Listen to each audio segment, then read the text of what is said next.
Flávio Dino pegou o Arthur Lira. Aquela operação da Polícia Federal que mirou Mariângela Fialek, uma ex-assessora do Arthur Lira, ela é muito, mas muito mais profunda do que aquilo que nós estávamos imaginando anteriormente. Porque a Polícia Federal, na verdade, fechou o cerco contra o Arthur Lira. E essa operação, ela liga diretamente o Arthur Lira ao esquema com as emendas parlamentares e principalmente com a distribuição das emendas parlamentares. A situação do Arthur Lira ficou muito pesada e começa a fazer mais sentido todo o ímpeto do Arthur Lira para caçar o Glauber Braga. Porque, segundo as informações, o Glauber deu um depoimento à Polícia Federal que embasou a operação que pegou a ex-assessora do Arthur Lira. Por isso que o Lira queria tanto que o Glauber fosse cassado e ficou tão furioso com o Hugo Mota pela não cassação do Glauber, que foi um erro, claro, do Hugo Mota. Mota foi traído, Mota é um nada em termos políticos e principalmente como presidente do Congresso, da Câmara dos Deputados, perdão. E agora, vamos entrar em 2026 com uma espécie de bomba relógio que a Polícia Federal está puxando o fiozinho desse novelo, que é um novelo de cabelo, não de lã, porque ele é muito mais nojento. E eu quero que você coloque nos comentários qual que você acha que é o principal problema das emendas parlamentares atualmente. Corrupção ou distorção entre o equilíbrio dos poderes? Você acha que Arthur Lira vai acabar sendo pego pela Polícia Federal? Eu acho que agora a situação azedou para ele. E como que isso vai impactar no futuro de Arthur Lira? Lira vai para o Senado, Lira vai para a Câmara ou Lira vai ser preso? Eu acredito que Lira vai disputar a Câmara de novo diante dessa situação. Deixa o like no vídeo se você gostou que o Dino pegou ou está pegando Lira e se inscreva no canal. Essa operação da Polícia Federal foi autorizada pelo Flávio Dino e foi uma operação que teve como alvo Mariângela Fialek, que foi uma assessora de Arthur Lira, trabalhava ali no gabinete próximo do Arthur Lira e atuava na distribuição das emendas parlamentares. Mariângela Fialek também trabalhou no Conselho Fiscal da Codevasf, que é a companhia do Vale do São Francisco.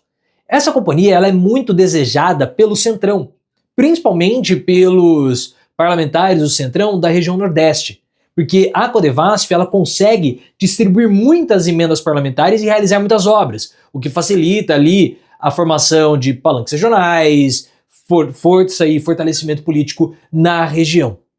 Então a Mariângela Fialek, ela atuava nisso e sofreu busca e apreensão da Polícia Federal. O Flávio Dino citou o Arthur Lira 24 vezes nesse documento que autorizou a operação da Polícia Federal. Uma operação que já era anunciada há muito tempo. Porque nós sabíamos que mais cedo ou mais tarde haveria uma operação da Polícia Federal para investigar essas emendas parlamentares. O Dino já está trabalhando com isso há muito tempo. E era só questão de tempo a situação descambar para esse lado. Claro que especula-se nos bastidores da Câmara dos Deputados que essa operação da Polícia Federal tenha sido uma reação do STF junto com o Executivo contra o Legislativo. E segundo o Ricardo Noblat do Metrópolis, essa operação da Polícia Federal fecha o cerco em torno do Arthur Lira. Por quê? Porque o Noblat diz que pessoas que tiveram contato com o documento que autorizou a operação da Polícia Federal, elas disseram que a investigação ela não está limitada somente à Fialek, a Mariângela, a ex-assessora do Lira. Não. Ela é uma operação que tem uma profundidade bem maior e que fecha o cerco ao redor do Arthur Lira. Porque a Mariângela Fialek comandava com mão de ferro a distribuição das emendas parlamentares. Ela que gerenciava a distribuição das emendas, realizando isso a mando do Arthur Lira. Porque o Lira, quando ele começou a ter mais poderes lá no governo Bolsonaro com o orçamento secreto e o legislativo avançou sobre o orçamento da União, o Lira ele comandava como se ele fosse um primeiro-ministro. E ele garantia muitos poderes porque ele distribuía as emendas da forma como bem entendesse. E o problema do orçamento ser secreto era que o Arthur Lira ele falava o seguinte para um deputado lá do Rio Grande do Sul, por exemplo: olha, eu vou distribuir 5 milhões em emendas parlamentares para você para esse projeto, ok? Ok. Só que desses 5 milhões eu quero 1 milhão repassado para um projeto meu lá em Alagoas. Ai, mas tem corrupção nisso? Nessa distribuição não, mas é problemático pelo quê? Se o orçamento fosse revelado, aquele deputado lá do Rio Grande do Sul teria uma destinação de emendas revelada para Alagoas. Aí a população do Rio Grande do Sul vai, por que esse cara está enviando para Alagoas? Por isso que o orçamento tinha que ser secreto. O orçamento tinha que ser secreto porque você sabia de onde saía, por exemplo, saía do MEC e ia lá para a prefeitura da cidade X. Só que quem solicitou esse orçamento ficava escondido. Por quê? Porque possivelmente havia um pedágio.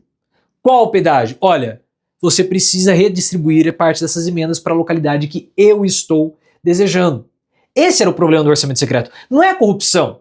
Era você causar distorções entre os poderes, transformando quase o Brasil numa espécie de parlamentarismo, sem ter passado pela votação popular, sem ter tido um plebiscito. Então o Arthur Lira, como ele tinha o controle do orçamento e distribuía para quem quisesse, até mesmo cobrando esse pedágio e mandando para Alagoas, você criava uma situação que ou o governo se submetia ao legislativo ou não havia negociação. E cada vez mais o Congresso foi avançando sobre o orçamento da União. E o governo federal acabou perdendo parte dos seus poderes de negociação. Porque como que você negocia a aprovação de uma lei? Olha, você que é político do Centrão, que não é tão atrelado assim à esquerda, pensando no governo Lula, eu quero aprovar esse projeto. Ah, mas vai contra os meus princípios. Eu não posso aprovar esse projeto, porque os meus votos vieram pelo fato de eu ser de direita ou ser do centro. Tá bom, então o que eu faço? Eu vou te dar uma verba para você construir uma escola aí na sua região.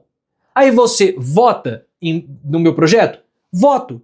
Porque eu, deputado, posso estar, entre aspas, traindo a minha ideologia, mas eu tô levando uma benfeitoria para minha região. Compensa. O pró e o contra, algo que acaba havendo uma compensação. O problema então não é a corrupção vem depois. Mas o Arthur Lira, ele distorceu isso e, não vou dizer corrompeu, mas ele se apropriou tanto do orçamento que ele praticamente mandou no país. E agora o presidente da Câmara, teoricamente, manda, mas é o Hugo Mota, não manda nada, né?